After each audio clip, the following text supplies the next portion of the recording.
Verseau. Bienvenue sur ma chaîne.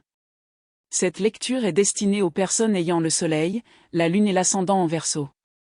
J'espère sincèrement que vous allez bien, que vous êtes protégés et que vous passez une belle journée. Voyons ce que les cartes vous révèlent. Vous êtes resté silencieux, Et honnêtement, c'est ce qui me touche le plus. Vous n'avez pas crié. Vous n'avez pas fait d'esclandre. Vous n'avez pas cherché à détruire la réputation de qui que ce soit ni à salir son nom. Même lorsqu'ils ont pris votre nom et l'ont jeté dans la boue à pleine main, vous avez tout encaissé. Vous avez subi coup après coup, et vous êtes resté là, le cœur brisé, tout en gardant le sourire. Pendant ce temps, le monde a continué de tourner comme si de rien n'était, en grande partie parce que vous avez fait en sorte que cela ne se produise pas. C'est à la fois votre plus grand don et votre plus grande malédiction. Vous possédez cette capacité extraordinaire, presque incroyable, d'endurer la douleur sans un bruit, de ruminer votre souffrance en secret, puis de vous réveiller le lendemain matin, les cheveux en place, la voix calme, la dignité préservée comme une armure. Pourtant, sous cette armure, votre âme tout entière implorait que quelqu'un, n'importe qui, prenne conscience de ce qu'on vous faisait et dise enfin, ça suffit. C'est injuste. Ça s'arrête. Mais personne ne l'a dit. Pas une seule personne dans cette pièce, dans ce lieu où cela se passait, n'a eu le courage de se lever et de prononcer les mots qui devaient être dits. Et le silence des témoins est devenu une autre blessure. Ceux qui ont vu ce qui se passait et sont restés silencieux. Ceux qui connaissaient la vérité mais ont fait comme s'ils l'ignoraient. Ceux qui profitaient de votre souffrance simplement parce qu'ils n'étaient pas visés. Leur silence est devenu une douleur en soi. Et parfois, cette blessure peut être encore plus profonde. Parce que la cruauté de celui qui vous a directement fait du mal était au moins visible. Vous pouviez l'identifier. Vous pouviez la nommer. Vous saviez d'où elle venait. Mais la complicité des personnes présentes existait dans une zone beaucoup plus floue, un espace qu'il vous était difficile de décrire. C'était un espace où la trahison se dissimulait sous un voile de neutralité, où la lâcheté se cachait derrière le prétexte de ne pas vouloir s'impliquer. Je vous demande d'écouter attentivement quelque chose maintenant, car ces mots vont toucher une part de vous qui n'a peut-être pas été atteinte depuis très longtemps. Ce qui vous est arrivé a été observé pas nécessairement par les personnes présentes dans cette pièce, pas par celles qui auraient dû vous défendre, mais par quelque chose de bien plus ancien, de bien plus grand et de bien plus soucieux de votre bien-être que n'importe quel observateur humain ne pourrait jamais l'être. Vous pouvez l'appeler Dieu. Vous pouvez l'appeler le divin. Vous pouvez l'appeler la source. Vous pouvez l'appeler l'intelligence tissée dans la trame même de l'existence. Quel que soit le nom que vous choisissiez, cette présence n'est pas neutre. Ce n'est pas rester passif, observer la cruauté humaine se dérouler avec une curiosité détachée, comme si cela n'avait aucune importance. C'est une fureur. Mais pas une fureur mesquine, guidée par l'ego, comme c'est souvent le cas chez les êtres humains. C'est quelque chose de plus profond. Une fureur sacrée. Une force qui agit sous la réalité elle-même, telle une immense pression tectonique. Silencieuse, invisible, elle se construit lentement jusqu'à ce que, soudain, elle ne puisse plus rester cachée. Jusqu'à ce que le sol se fissure et que tout ce qui repose sur des fondations corrompues s'effondre. Cette fureur vous concerne. C'est une fureur qui agit en votre nom, et elle est déjà à l'œuvre. Permettez-moi de vous expliquer ce que j'entends par torture, car je sais que ce mot peut paraître extrême à certains. Mais je ne veux pas que nous édulcorions ce qui s'est passé simplement parce que la vérité dérange. La torture n'est pas toujours physique. Elle n'est pas toujours bruyante. Certaines des formes de torture les plus destructrices sont psychologiques, émotionnelles et relationnelles. Elles s'exercent par les mots, l'exclusion, la manipulation, les attaques calculées contre la personne et les campagnes soigneusement orchestrées pour détruire la façon dont les autres la perçoivent. Ces méthodes peuvent ne laisser aucune trace physique, mais elles peuvent anéantir complètement le sens de la réalité, le sentiment d'appartenance, le sentiment de sécurité et l'estime de soi. Ce qui vous est arrivé était systématique. Il ne s'agissait pas d'un incident isolé. Il ne s'agissait pas d'un simple malentendu qui aurait pris des proportions démesurées. Il s'agissait d'un schéma délibéré, prolongé et soutenu par plusieurs personnes qui ont chacune contribué à créer les circonstances qui vous ont causé tant de souffrance. Certains y ont participé activement. Ils ont lancé des attaques. Ils ont inventé des mensonges.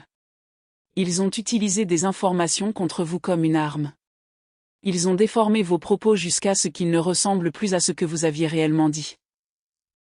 Ils ont pris les choses les plus anodines que vous ayez faites ou dites et les ont déformées. Je les ai librement recadrées comme une preuve que quelque chose de sinistre existait en vous.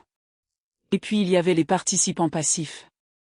Les gens assis dans le public, regardant la lapidation sans jamais s'arrêter pour demander qui a lancé la première pierre ou quelle justification cela aurait pu être. Les deux groupes portent une responsabilité. Les deux groupes sont appelés à rendre des comptes. Et aucun des deux groupes n'est vraiment préparé à ce que cette responsabilité va révéler. Il y a un aspect particulier de ce qui s'est passé que je souhaite identifier, car je pense que c'est peut-être la partie qui vous a blessé encore plus profondément que les mensonges eux-mêmes. C'était l'injustice d'être délibérément déformé par des personnes qui connaissaient déjà la vérité. Ce ne sont pas des étrangers qui vous ont mal compris parce qu'ils disposaient d'informations incomplètes. C'étaient des gens qui avaient accès à vous. Les gens qui étaient assis à votre table. Des personnes qui ont vécu votre gentillesse, votre générosité, votre vulnérabilité et votre confiance. Ils vous connaissaient. Ils connaissaient votre personnage. Ils connaissaient votre cœur. Ils savaient comment vous traitiez les personnes qui vous tenaient vraiment à cœur.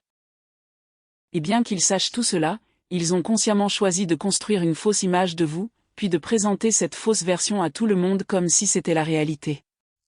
Ils ont pris la matière première de votre vie réelle et l'ont modifiée avec une intention malveillante.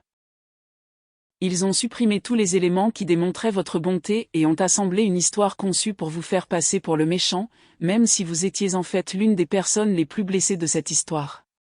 L'audace de cela. C'est un sacrilège. Prendre l'identité authentique de quelqu'un et la transformer délibérément en quelque chose de monstrueux simplement pour soutenir son propre agenda est un acte profondément troublant. Il y a quelque chose de profondément impie là-dedans. Quelque chose qui viole une loi bien plus profondément que tout ce qui est écrit dans un système juridique humain. Une loi spirituelle qui dit que vous ne portez pas de faux témoignages contre quelqu'un qui est innocent. Et contrairement aux lois humaines, cette loi n'a pas de date d'expiration. Cela ne disparaît pas avec le temps. Il ne diminue pas simplement parce que quelqu'un se comporte bien par la suite. Ça attend. Et il tient compte. Je veux parler de ce que tout cela vous a fait en interne, parce que les conséquences externes, les relations que vous avez perdues, les portes qui se sont fermées, les dommages causés à votre réputation, tout cela peut être vu et mesuré. Mais c'est dans la destruction interne que réside la dévastation la plus profonde. Et c'est la partie sur laquelle personne ne pose de questions, car la plupart des gens ne savent même pas quelles questions ils devraient poser. Lorsqu'une personne est déformée à plusieurs reprises, quelque chose qui ressemble presque à un tremblement de terre peut se produire au sein de son identité. Les fondations qui sous-tendent la façon dont vous vous comprenez commencent à trembler. Pas parce que vous croyez réellement au mensonge. Quelque part à l'intérieur, vous connaissez la vérité sur qui vous êtes. Mais la distance entre la façon dont vous vous connaissez et la façon dont les autres ont été formés à vous percevoir peut éventuellement devenir si énorme que vous ne savez plus comment combler le fossé. Vous entrez dans une pièce en sachant que vous êtes gentil, alors qu'on a déjà dit à cette pièce que vous êtes manipulateur. Vous offrez votre aide avec des intentions sincères, mais les personnes qui reçoivent cette aide ont déjà été conditionnées à rechercher des motifs cachés. Vous tentez d'expliquer votre vérité, pour découvrir que les canaux de communication ont déjà été contaminés. Tout ce que vous dites est filtré à travers une lentille que quelqu'un d'autre a placée devant lui. Une lentille spécialement conçue pour transformer votre lumière en quelque chose qui semble sombre. Et finalement, même si vous savez encore exactement qui vous êtes, l'épuisement de devoir constamment faire vos preuves commence à épuiser quelque chose. Pas nécessairement votre identité, mais votre volonté de le révéler. Vous commencez à vous éloigner. Vous devenez plus privé. Plus prudent. Plus gardé. Moins disposé à ouvrir votre cœur.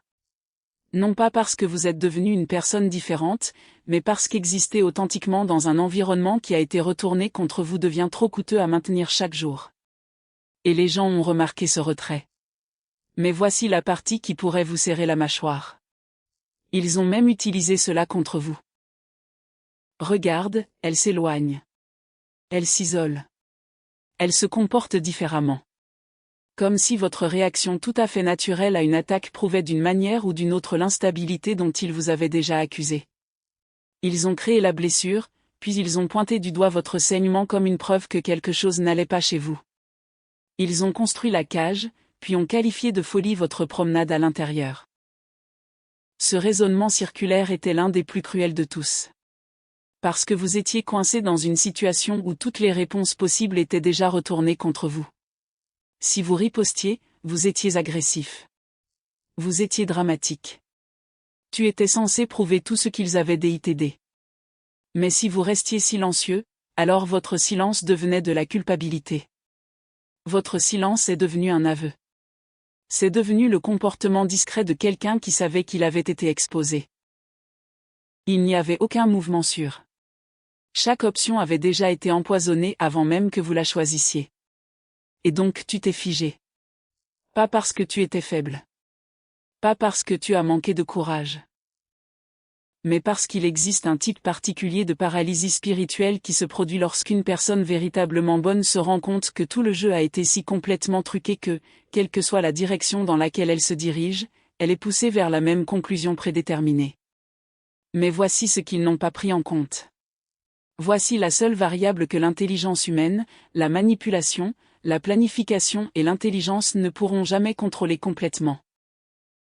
Il y a une force dans cet univers qui se souvient. Et il ne se souvient pas de la manière dont les êtres humains se souviennent de manière sélective, pratique et à travers le filtre déformé de l'ego et de l'intérêt personnel. Il s'en souvient parfaitement. Il tient une comptabilité si complète qu'il n'enregistre pas seulement les actions. Il enregistre les intentions. Pas seulement des mots, mais l'énergie derrière ces mots. Pas seulement ce qui a été fait, mais ce que la personne destinataire a réellement vécu.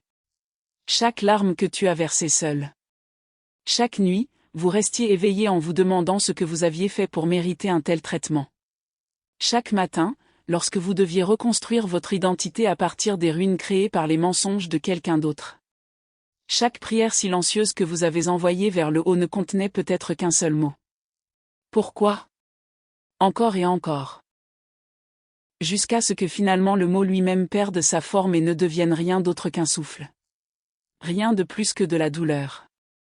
Rien de plus que le son d'un être humain écrasé sous l'injustice, demandant à l'univers si quelqu'un y prêtait réellement attention. C'était faire attention. Chaque instant a été vu.